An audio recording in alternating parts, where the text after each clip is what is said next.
Hi folks, and all of you at the Sovereign Independent from Canada, best wishes. This is one of the first days actually I've been outside because it's been raining all spring. And the reason I've got this hat on is because there's millions of mosquitoes around here. They just love to get into your scalp. So all you supporters have gathered, I'm sure that you've all gone through the same righteous indignation, a healthy process of waking up when you see what's been happening to what you thought was your country and your people.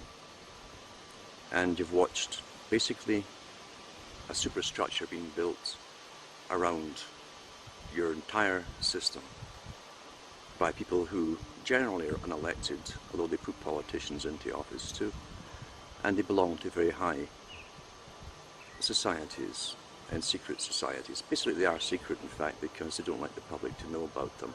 Some of them we know, ones that have to be involved in the spotlight basically, like the Council on Foreign Relations and Royal Institute of International Affairs, and the European Department of International Affairs now too for all of Europe. And the society, as you know its history, has been on the go for an awful long time. It came out of the merger of the Cecil Rhodes Group and Round Table Societies and Lord Alfred Milner, their idea being to create the greater British Empire. The initial British Empire started long before them, no doubt by their ancestors too. But anyway, they formed this one 100 odd years ago and decided to take over all the resources of the world. And they believed staunchly in Darwinism, as you well know. Since they had the power, and it gained the power of finance and commerce, then they deemed it their proper place to rule the rest of the world. And they also employed academia and think tanks to work on a big project called the New World Order. And the New World Order, as you know, is all across the whole planet now, going through different stages all at the same time, different facets all moving together on social areas, and how we'll live, what we'll eat, if we'll eat at all, in fact, with a grand design that eventually will all be born to serve society or the world state, which of course is owned and controlled by those who've already bought over the resources of the planet. Ireland itself, of course, has got a long history of this particular world order, because the precursors of it, of course, or the predecessors of the present group who run it, is intergenerational. It mentioned in the 1500s and 1600s that they would use Ireland as the breadbasket for this great British Empire. They didn't come up with that casually as an idea. They took that idea from ancient Egypt, because Egypt itself was a very fertile valley, of course, massive crops and good livestock. And the Romans were the guys who came up, when it was their time to build the empire, they came up with the idea of using Egypt as the breadbasket for the Roman Empire, and most of the food was shipped out to the colonies, which they occupied to feed their troops. The same things happened, of course, to Ireland, as you well know, at least those who know their history of Ireland, and Scotland as well for that matter. Ireland's had a very, very old culture, ancient culture, going way, way, way back. In fact, even ancient Rome, pre-Christian Rome, used to send some of their students, their brightest students, over to a university there in ancient times. There was another one or two in Scotland as well. Stuff that you don't get in modern history books, but it certainly was there in the old history books, because we're not supposed to realize that we have something really to hold on to, a very old culture. Culture, of course, had to be destroyed, as you all know as well, because you have lived through a great part of this culture destruction. The older ones amongst you, I'm sure, can remember the massive sexual revolution that came from the top down, not from the bottom up, and how basically, along with the pill at the same time and lots of drugs, all the youth were told from the top, from the BBC and all the other ones, to have a great time. There was no consequences to anything, and if there were consequences at all, don't worry, medicine and surgery would take care of it for you. And that was to be the beginning of the end of the destruction of the family unit, because all societies down through the ages have survived by being cohesive in basically a family unit, or even greater family unit, such as a tribe or a clan. That all had to be destroyed because every impediment in the way of this New World Order getting its way depended on creating a form of what people thought would be individualism. And in reality, they're all doing the same thing, they just don't know it. So their culture has been given to them, has been updated each generation with a little bit more and more and more sex and violence, promiscuity all over the place, and the mandated teaching, not of sexual education in the schools, but of promotion of sexual education in the schools, to make sure that the earlier they indulged in promiscuity, the least likely they would be to bond. And that's happened. That's happened. Society today, across the so-called first world countries especially, is pretty well finished. They don't want children, and as I say, surgery and medicine takes care of all that kind of side of it for them. Now, along with that too, as I say, came the destruction of the cultures. People don't realise that Ireland and Scotland too had great cleansings in the past. Famine's been used, and famine didn't come all up by bad crops. It came because of basically London running the whole of the UK, plundering the food for their own supplies across the sea to feed the troops, etc. The worst famine in Ireland had at the same time its biggest exports of grain and cattle outside to other countries by those who owned the land, or took over the land I should say. In Scotland later they had the Highland clearances, and in the clearances too they forbid you afterwards to speak your own language.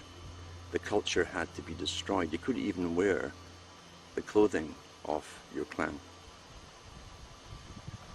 So what you have is deculturalization, and then the creation of a new culture based upon economics, your value to an economic system, not to your people or yourself or your family, but to an economic system.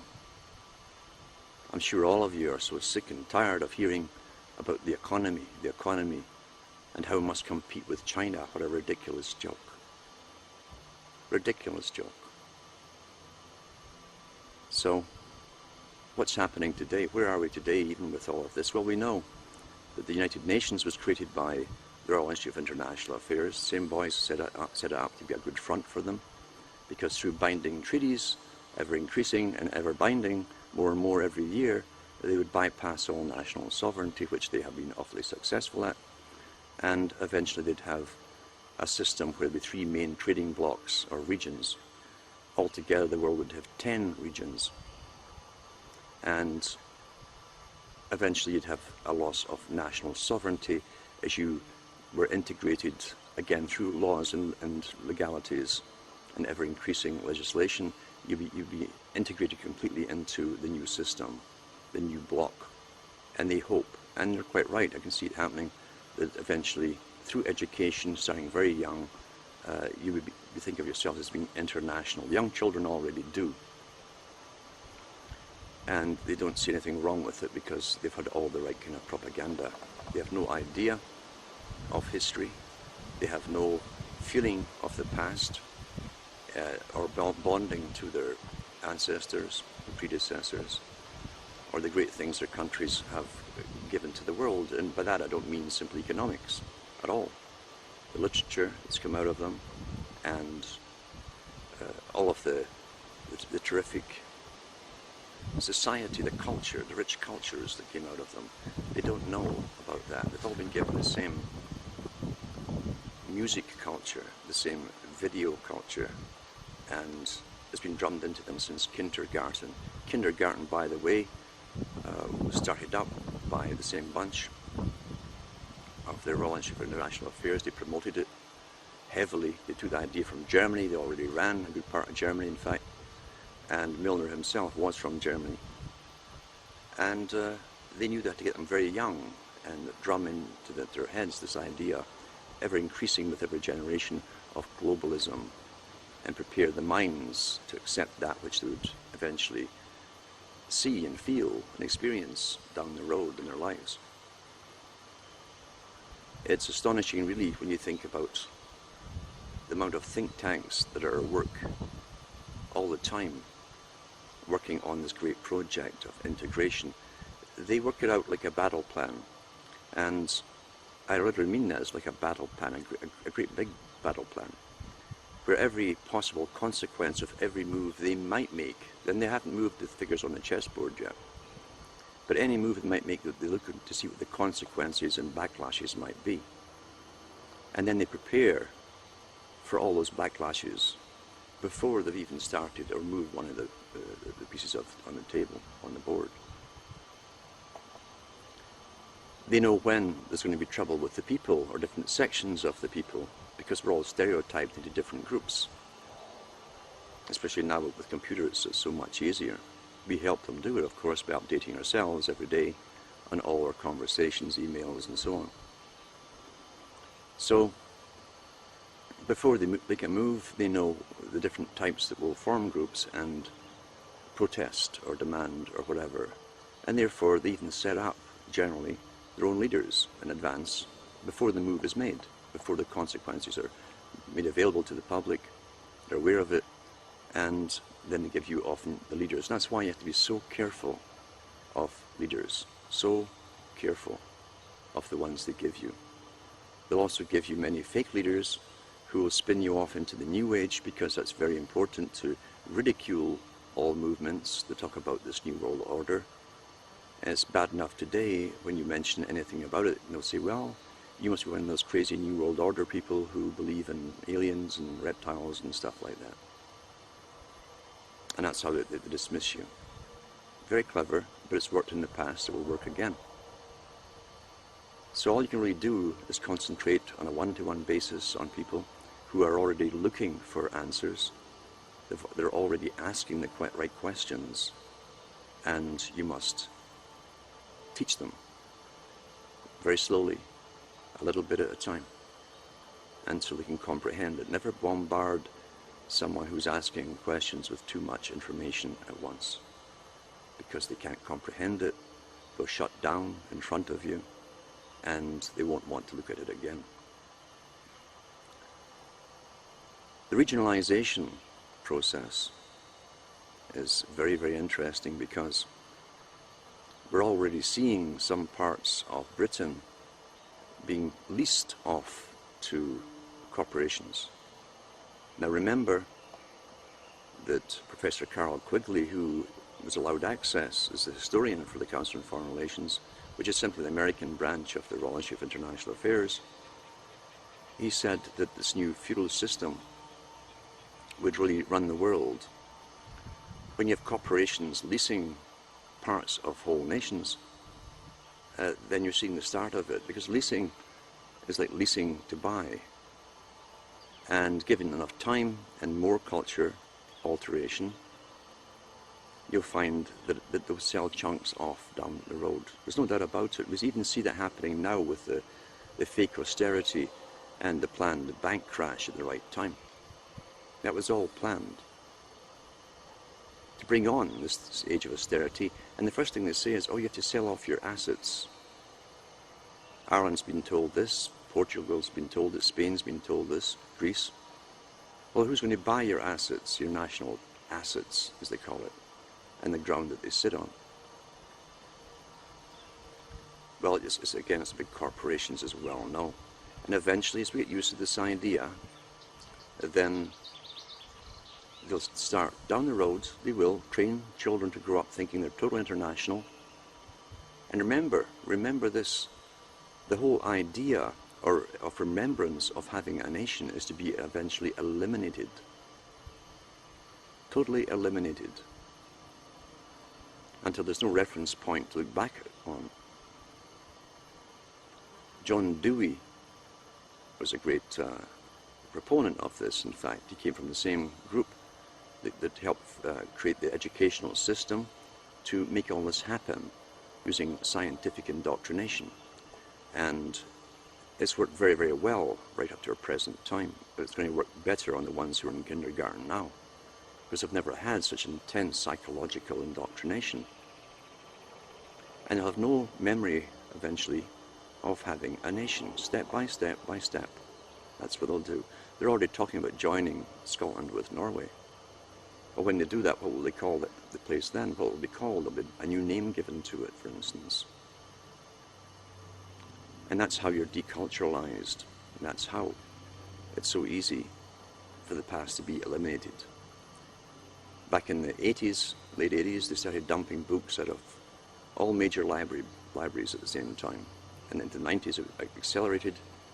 And you could actually go to garbage dumps in Canada here and take your pick of some of the best books that were ever written, because they're transposing it all onto disc, knowing that discs are only going to last for a certain amount of time. And once the time comes and they bring out the new system, well, all that stuff goes out the window. No one's going to bother spending about 2 years of their life transferring all the discs onto a new format. At least very few will. But that is the system you're living in. It's well planned, well researched, and it's incredibly well managed. What's to happen to the nations in the meantime? Well, like Ireland, and they're really going to pummel Ireland, I know this for a fact. Ireland's been a thorn in their side for so long, and they actually mentioned, some of the big boys themselves, that they didn't like the Irish, they were inferior, etc. I'm talking about the eugenicists here, and H.G. Wells mentioned it too, that they'd have to eventually be eliminated if they could not adapt. What he meant by adaptation is that all peasantry across the world would have to adapt into the new system, or they'd have to be eliminated.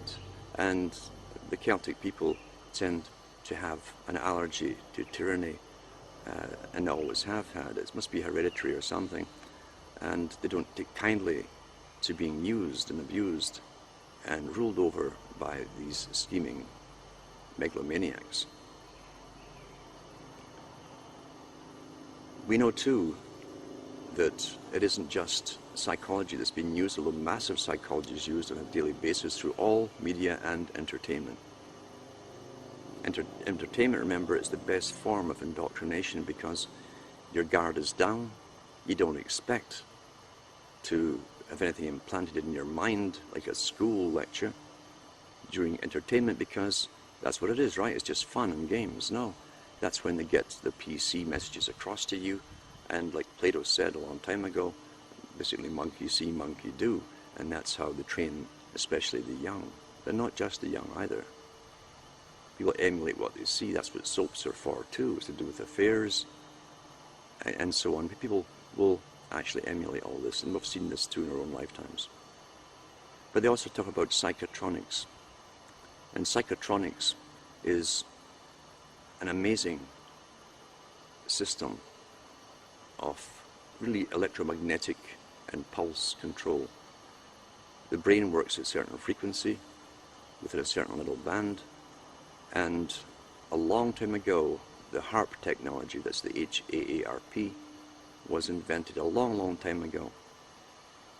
In the 70s and then into the 80s, from Riga and the Baltic region of the Soviet Union, it was discovered they were pulsing through a shortwave frequency which matches the brain, and they called it the woodpecker noise. All the ham radio guys who used shortwave they couldn't get signals out. That's all they got incoming was this woodpecker sound.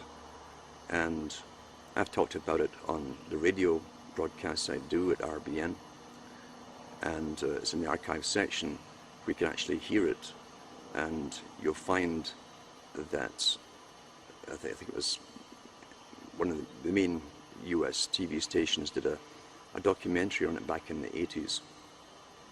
It's still going on today, and since 2001, as they can hear HAARP. If you tune through the bands on the shortwave radio, you'll pick it up 24 hours a day. Since 2001, it's been 24 hours per day.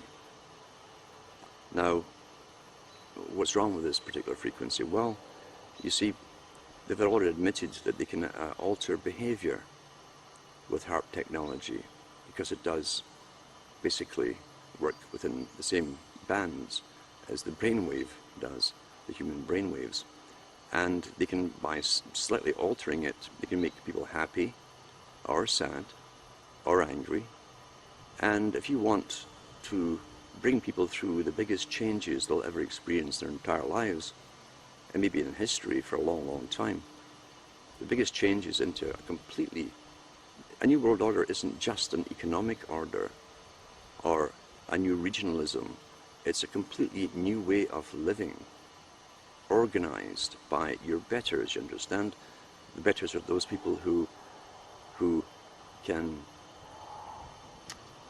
do nothing but work for think tanks, academia, the higher levels of academia, and they know what's best for you and how you should behave and how you should view the world. They'll give you your view of the world and all of that around you. So you understand this is an amazing system that encompasses everything. And through technology like the HARP technology and extremely low frequency pulsations, which we work on, our body doesn't need much of a current at all.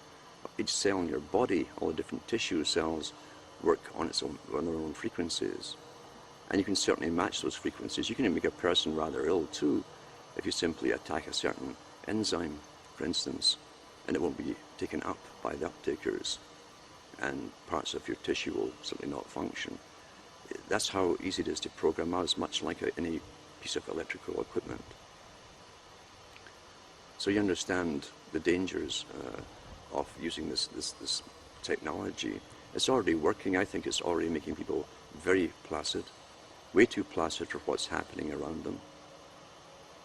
You don't hear people grumbling as much as they used to, say 20 years ago when gasoline went up a few pennies. They accept it all. And they're far more complacent than they used to be about things happening that affected them in their world, and especially in their immediate surroundings. Something has happened to people. I have no doubt about that whatsoever. Something drastic has happened to people. We also know they've used drugs in the water supplies. We know they're going after the food supply. Monsanto and all the big boys have taken over the world's food supply. 5 agri-food businesses run the whole world now, thanks to government as well, helping put small farmers out of business. And that's to be the way of the future. Big farms own big corporate farms. And therefore, they've weaponized the food as well. I have no doubt whatsoever about that. Because you see, the boys at Monsanto were they're part of the military-industrial complex. They were making chemicals for warfare right up until they suddenly switched gears and went into your food supply by altering the food that you eat. And then getting governments to back all the chemicals that they spray the vegetables with that you eat, and the cattle and all the rest of it, that they eat it too. And then you uptake it, it's uptaken by the plant, and you uptake that, down the food chain it goes. And you can't touch them. Big money has passed hands, obviously, for governments to simply give them the go-ahead to do what they do.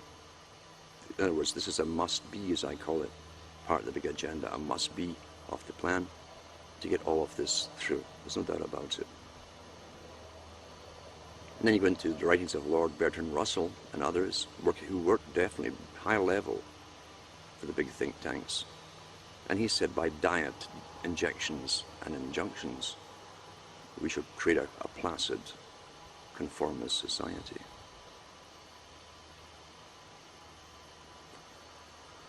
We are constantly bombarded nowadays too to have more and more injections for flu or whatever it happens to be, or another flu injection for a new flu and all of that. Children have never had so many injections as they have today, a very, very young age, babies even. And when you go into the history of inoculations and vaccines, it's a horror show. You'll find the ones who, like Salk, Dr. Salk, who developed the polio vaccine, used cancer tumor to grow them on. He also used monkey kidneys. And we also know that simian virus 40, for instance, that ends up being in every polio vaccine, had no other function than to cause cancer. And Salk admitted that after the fact, and so did his colleagues. And they said, well, we thought that the benefits would outweigh the risks. And I guess that's true from the elite's point of view, because they don't want you living too long, you see, and they don't want so many of a population. And then you go into the history of Salk himself, and he was one of the heads of the Eugenics Society for America and Britain. He wrote paper after paper on depopulation and the need to depopulate. And suddenly becomes the hero who wants to make sure you're nice and healthy and happy. Trusting the authorities is a technique that's been foisted upon us from a very early age. Now we have natural instincts to trust leaders of tribes or clans. That's a survival principle. And in old days, of course, it was quite easy to get rid of a bad chieftain because, you see, there were too many of you and only one of him. And if he got too big in the boots or had big ideas of taking over and supplanting authority for all for himself, he was quite easily got rid of. Money changed everything. Money's a very old system, and I'm sure when money came into being, it came into being not just as a means of exchange, but it already was there as a science, as a means of control. Primarily it's control. And with money, once you have everyone on money, and you've made sure that everyone must use money, then you start the debt system, and then you come in with the bailouts, then you come in with demands to the king or the queen or whoever it happens to be, and you tell them what you want. And you can also hire armies to keep the people in line and check, if you like. That's the beauty of money. You couldn't do that in a pre-monetary system. So money is a curse. There's no doubt about it. We can't imagine going any other way than the way that we're living in today. We've got to remember, if we have been around for millions of years, we didn't use money for quite a few million of them, and we all survived somehow. So money brings a whole bunch of new rules with it.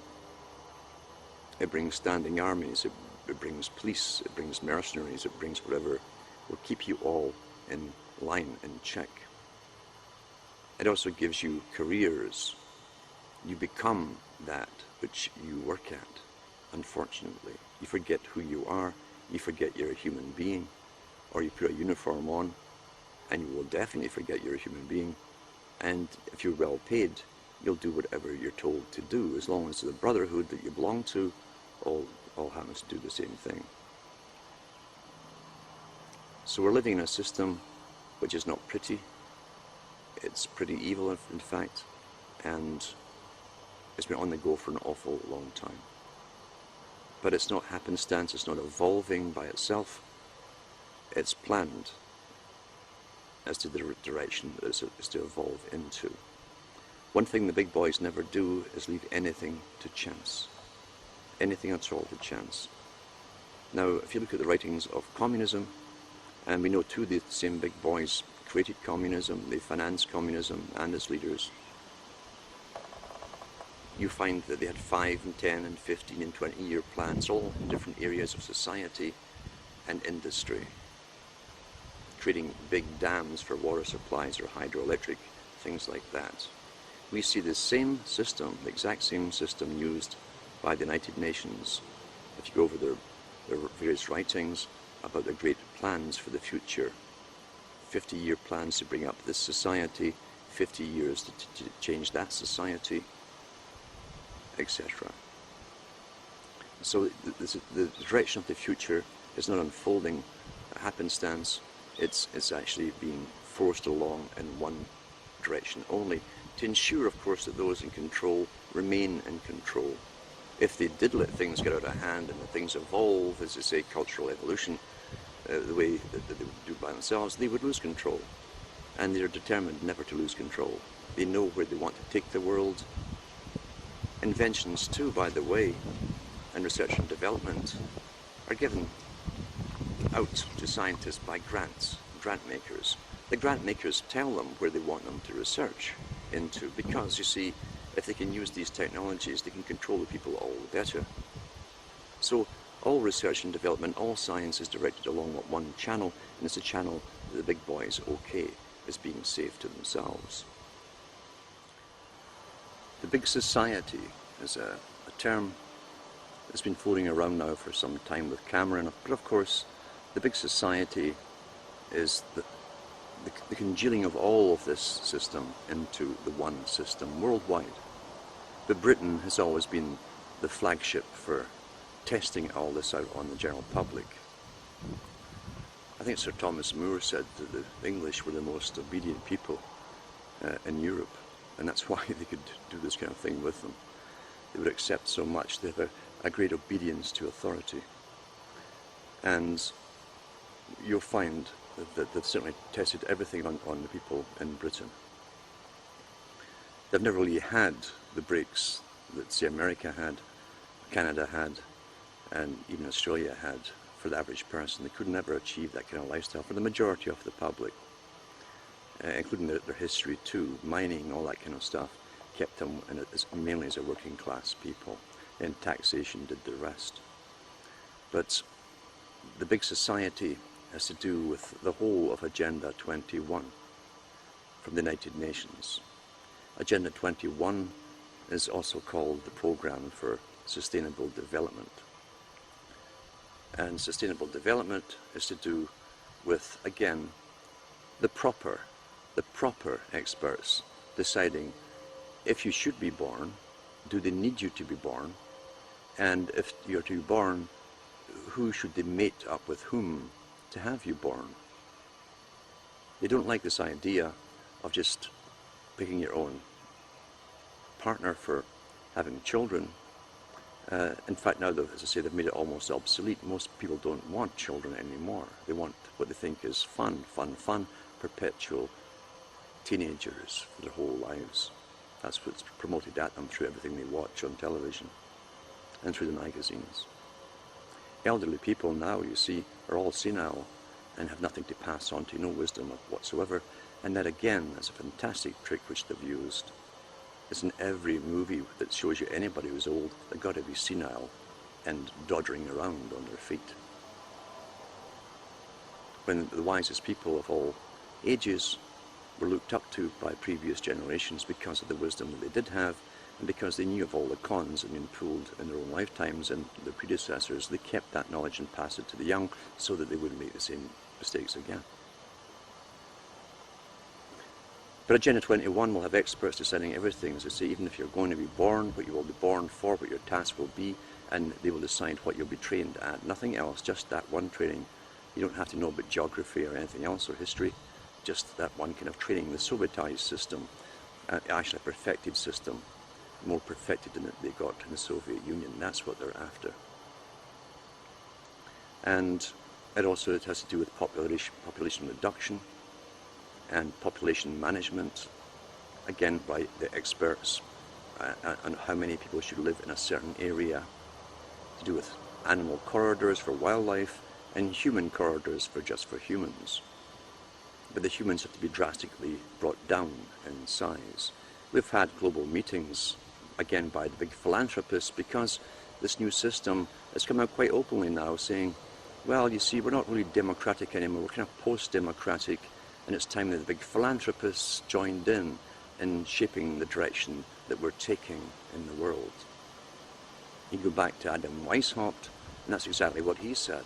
He talked about building charitable foundations that would basically circumvent governments, be incredibly rich, they'd gain wealth, and they would have a say in directions of population policies and so on.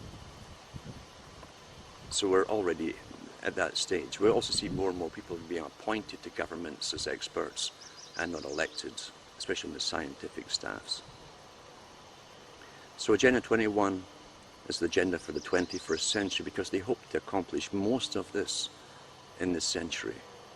That's why it kicked off with a bang in 2001 with the 9/11 towers going down. That was to bring in the martial law across the whole world. This has never happened before, where a country has been attacked by anybody, never mind two or three buildings going down, and the whole world has to go into martial law at the same time, which meant they obviously had it all planned in advance through negotiations and treaties. And believe you me, civil servants and bureaucrats don't work that fast, so quickly. And here they are all at the same time with the exact same strategies for IDing everybody and chipping everybody and controlling everyone, same laws.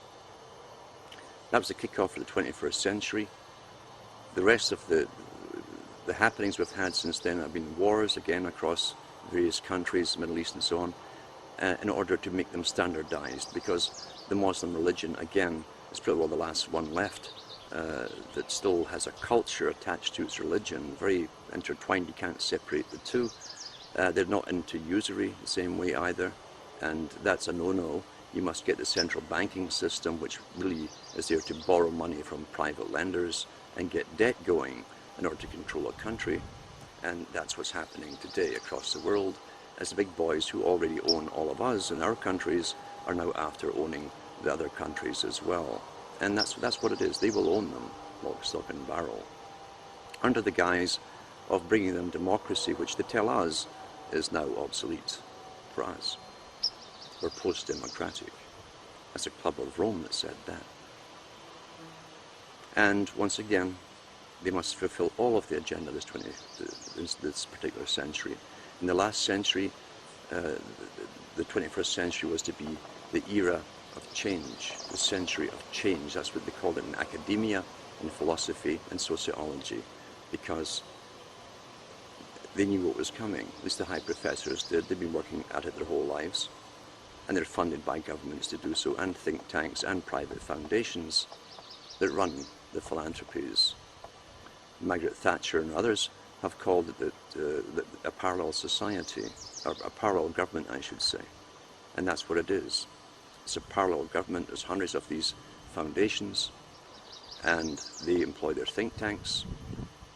They have members sitting on government scientific panels. They have members working inside government too. They have bureaucrats, a lot of bureaucrats working for them. They're placed there. And they also lobby governments. The governments know, of course, what they're expected to do. They're sitting waiting to be lobbied by these massive authorized NGOs, all under the United Nations, of course. Well, they're authorized by the United Nations. And look at the umbrella of organizations under the UN to see how many there are. And they're all for what you would think were the furthest far-left changes you can imagine. Because it's a form of socialism is to control the world on behalf of the fascists at the top. It's more efficient to have massive bureaucracies and experts running every individual on the planet. On behalf, as I say, of these incredibly wealthy fascists at the top.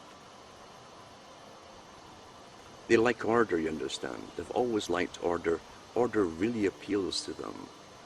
It's got a ring to it. And anything that's untidy is a nuisance to them, and sometimes they see it as a threat, especially free thought.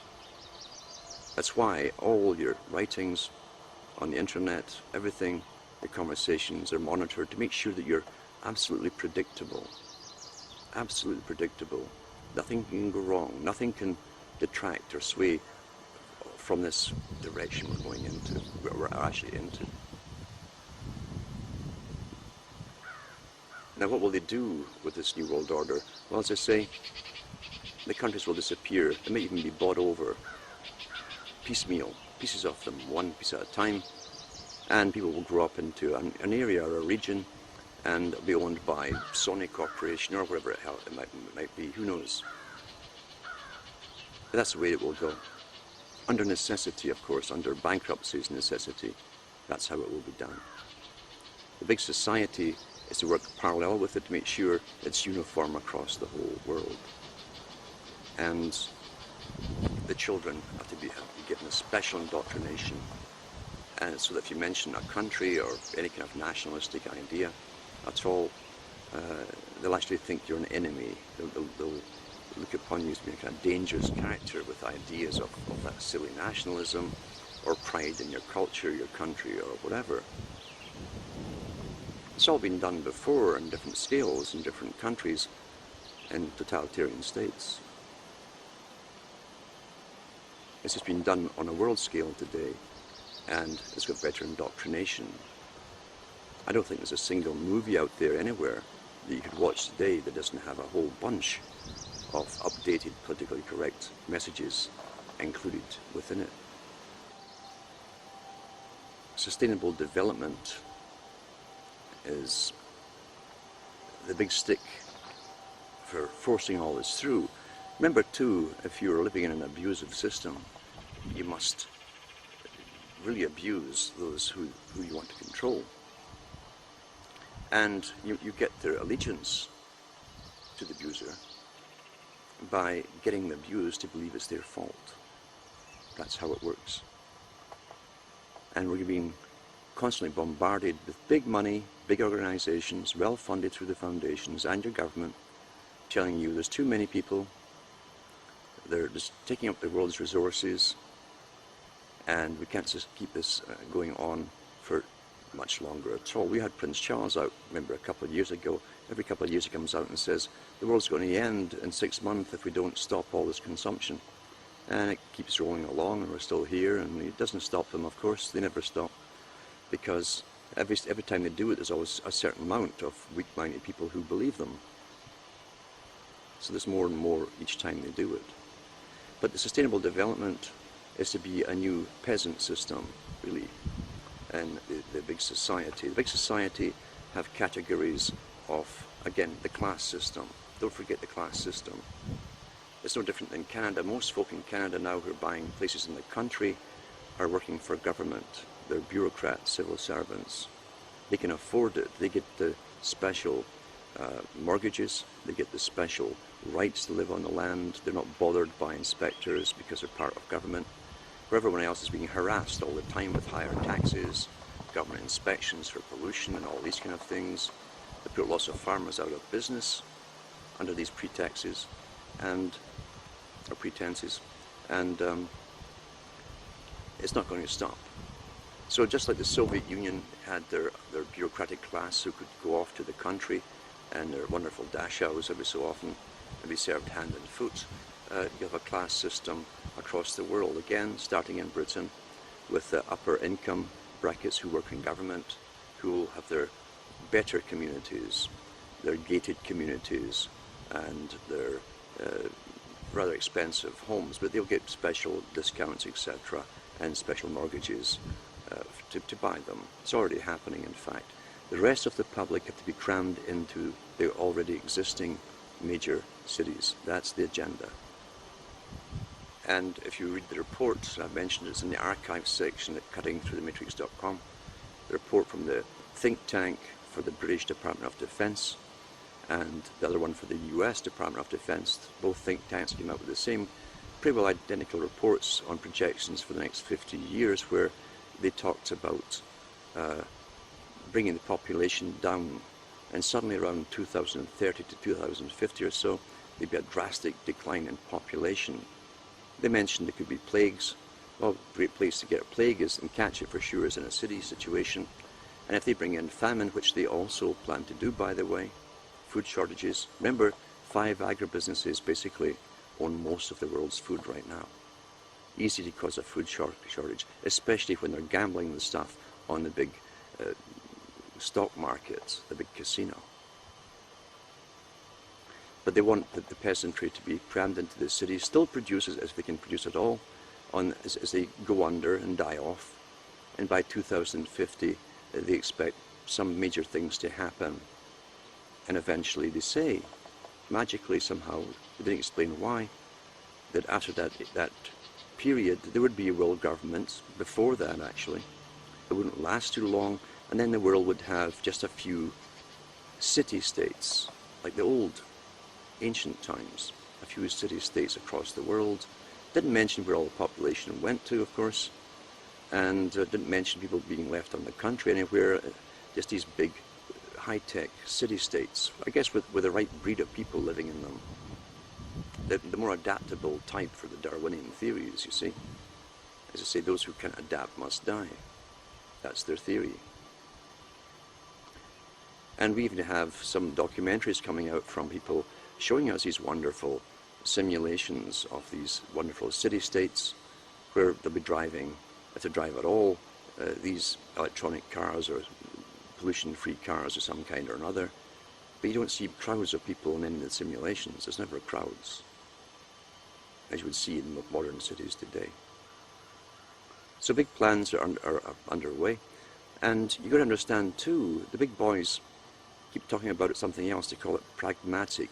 All the reports by the Russells and the Welleses and Charles Galton Darwin and many others to do with the future. And remember, they all belong to the top think tanks that created the culture that we've already lived through, and some more to come yet. So they talked about the 21st century would be more pragmatic. Remember that word, pragmatic. And it's mentioned many times in their writings. What do they mean by pragmatism? They mean that in order to get their way into this ideal society, they can't be held back by human emotional responses to what they're doing. Everything must be utilitarian. We already see it in the US, where they're bringing in a British form of National Health Service, but even on a lower scale, I think, than even Britain's at right now, which is pretty bad, as they cut back. That's called pragmatic, you see. It costs too much money for people who can't really afford it, or the people themselves don't have the same value to society that we really need. So we'll not give them any health care at all. That's pragmatic, being pragmatic about it. You must bail out banks, of course, that plunder you, and never change the laws because they'll plunder you again. That's why they don't change the laws. But you mustn't keep people alive if they have no real commercial value anymore. We all have a price, you see. You don't realize we're living in a completely different world from the one that the elite inhabit, and how they view us is completely different too. We all have functions to serve them. It's all economics, and if we don't have enough economic value, we're really nothing, we're disposable. That's what they mean by being pragmatic in the 21st century.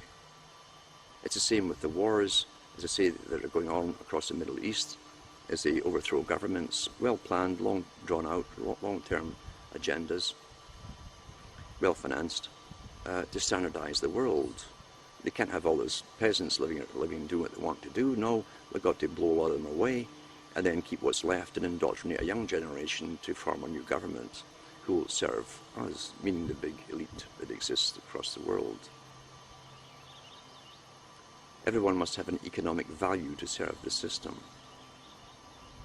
We see it in the police forces too, as they become rougher.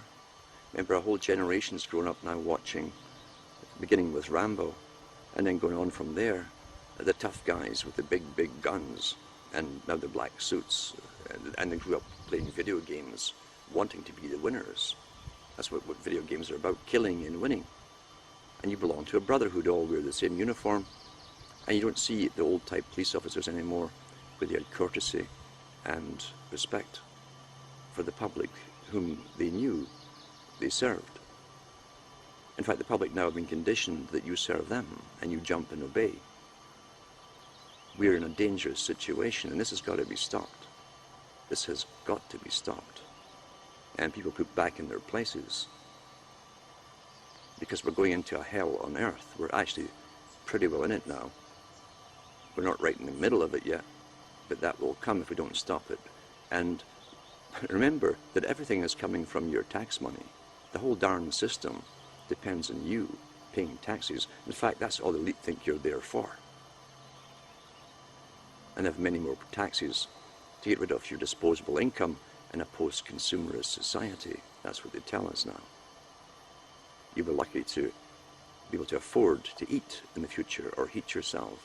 That is what they mean by being pragmatic. They're teaching us as though we're dumb beasts. Now, I could go on, but don't have the time, obviously.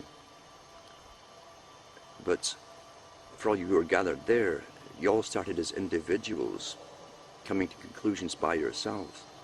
And then you get together, and then you form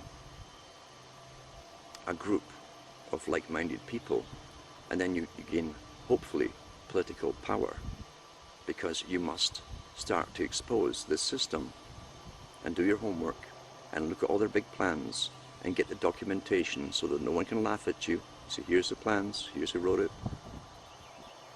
And then start demanding answers. I mean demanding answers before it's all too late, because I think our histories are far, far too important to throw out the window. And I think all those who went before us, all your ancestors who went before you, and who had to live in tough conditions too, and bad times, and who got through it, I think that you should look at them with pride, rather than as being primitive, as the big boys want the young children to believe in it now, or to view them now. We have a say in our future. No one has a right, I don't care how much money he's worth, has a right to say he's got a better right of decision-making over you and how your life should be run, controlled, or eliminated. I don't think so. No one on this earth is superior in that respect. Every creature born has its own rights, to its own self-determination. So it's up to you. And believe you me, it all starts with meetings like the ones you're having right now. So good luck and all the best in your endeavors.